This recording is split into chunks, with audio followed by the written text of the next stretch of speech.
सरकार साकार कर रही है। नेताजी एक अहम सवाल लेंगे, जनता का सवाल है, बहुत बड़ा मुद्दा है। यहाँ इस्माइलपुर में तोड़फोड़ हुई, बहुत सारे गरीब लोगों का बहुत बड़ा नुकसान हो गया।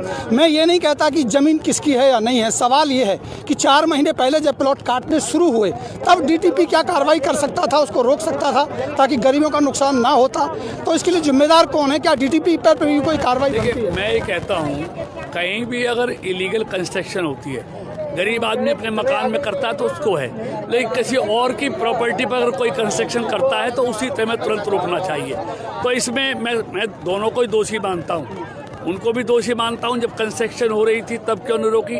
और वो लोग भी जो कर रहे थे वो भी उतने ही दोषी हैं। किसी और की ज़मीन पर अगर वो कंस्ट्रक्शन करते हैं तो ये उनको भी मालूम होना चाहिए तुम किसकी ज़मीन पर कंस्ट्रक्शन कर रहे हो। क्या ऐसे अधिकारियों के खिलाफ कोई कार्रवाई? लेकिन निश्चित तौर पर ऐसा कुछ नहीं है, जो दोषी होगा वो कोई भी हो, मैं हूँ, कोई भी हो, उसके खिलाफ निश्चित तौर पर कार्रवाई। एक और अहम सवाल आता है सर, मीटर को लेकर के बहुत सारी बात उठ रही है। एक आदेश आया सरकार का, हरियाणा सरकार का, कि सभी को मीटर दिया जाएगा, लेकिन अभी यहाँ एक कॉलोनी जो है ये बसंतपुर के इलाके में जो बसी है वहाँ मीटर नहीं दिए जा रहे हैं। वो कह रहे हैं जी हमारा आदेश नहीं। देखिए सतपाल जी, सरकार ने, मैं मनोहर जी का, पूरे फरीदाबाद का, पूरे हरियाणा के लोगों की तरफ से मैं धन्यवाद करना चाहता हूँ, जिन्होंने लोगों की भावनाओं का कदर करते हुए, चाहे ऑथराइज है चाहे अनऑथराइज है, कोई भी कॉलोनी है। एक तो आप देखेंगे इतनी कॉलोनियाँ मनोहर जी की सरकार ने पास की हैं जो कभी आज तक का रिकॉर्ड है, सबको उन्होंने वैध घोषित कर दिया है। दूसरा, और सबको कनेक्शन देने के लिए, चाहे वो अभी तक अप्रूव्ड कॉलोनी है चाहे अनअप्रूव्ड है, सबको बिजली के कनेक्शन दिए जाएंगे। लेकिन जो दूब का क्षेत्र है, जहां बाढ़ आती है, जो जमुना के अंदर है, उनके बारे में अभी निर्णय नहीं हुआ है। देखते हैं क्या निर्णय होता है।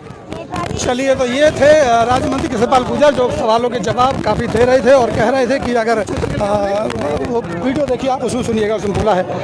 तो ये सवाल बड़े हैं और निश्चित रूप से इस पर है कि आज जो यहाँ भारत विकसित संकल्प यात्रा जो निकल रही थी, वह गाड़ी पहुँची है। बहुत सारे लोगों के लिए काउंटर यहाँ लगाए गए थे और यहाँ उज्ज्वला योजना के तहत 100 से ज़्यादा सिलेंडर का वितरण भी किया। और जहाँ तक टूट फूट की बात थी, सवाल हमारा ये भी था, उन्होंने कहा कि अधिकारी भी इसमें दोषी तो हैं और उनके खिलाफ कार्रवाई होगी या नहीं ये कहा नहीं जा सकता। लेकिन मीटर को लेकर के जो सवाल है वो अभी बना है और अब देखना होगा कि आगे क्या होता है। तो ऐसे ही आप जुड़े रहें मेरे साथ और देखते रहें सत्य हुंकार। अगले पड़ाव पर आपको लेकर के चलूँगा, कुछ और ऐसी ही खबरों के लिए आपको जोड़ूंगा। और आप से मेरा एक विनम्र निवेदन है कि आप वीडियो को शेयर जरूर कीजिए ताकि जो आवाज़ है जनता की वो लोगों तक पहुंच सके।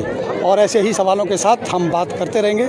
और एक बार लेते हैं आपसे इजाज़त, नमस्कार। मना कर देंगे सर, पूरा बहुत बढ़िया रिकॉर्ड किया सर, बहुत बढ़िया सर, बहुत बढ़िया, बहुत बढ़िया सर, मजा आ गया सर, बहुत अच्छा सवाल किया।